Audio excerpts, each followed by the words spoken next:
aklam lita lo dunang puchi jualam ronga jenang lerang rang nang bir tale kang thai dang sengkok chere enang thang sengkok chere enang phang tini ngasikan ronga jiang klam lita long dunang puchi jualam singwi non puni dolang tanang loa pora vilang rumini sai dolang rumini sai dolang pining asingkan ronga jiaklam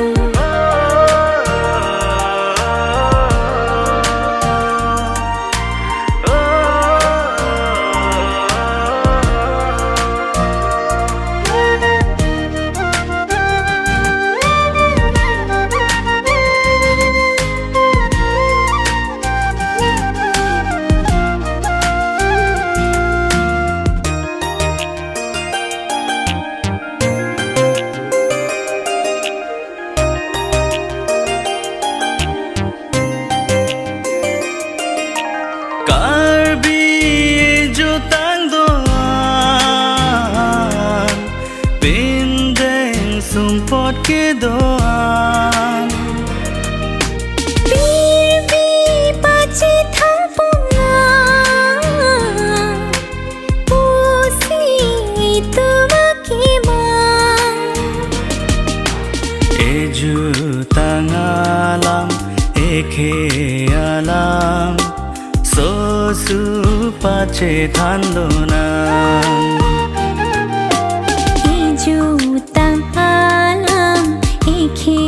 alam so su pachi than lona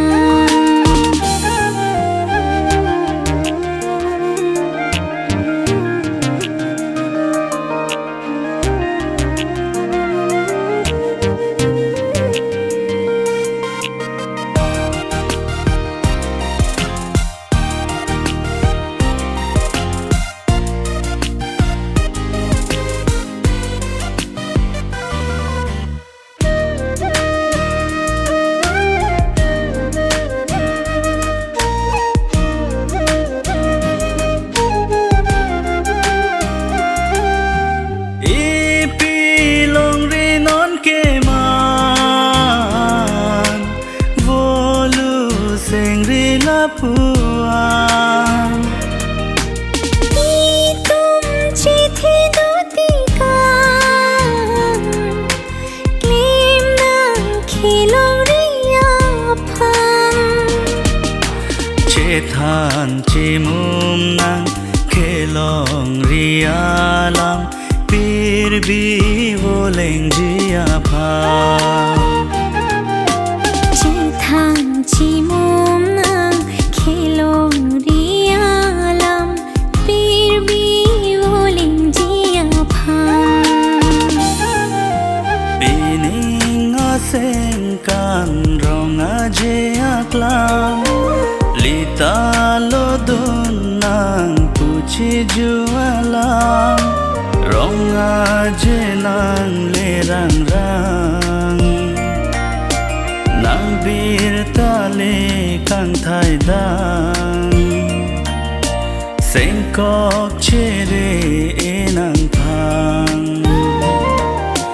sengkok chere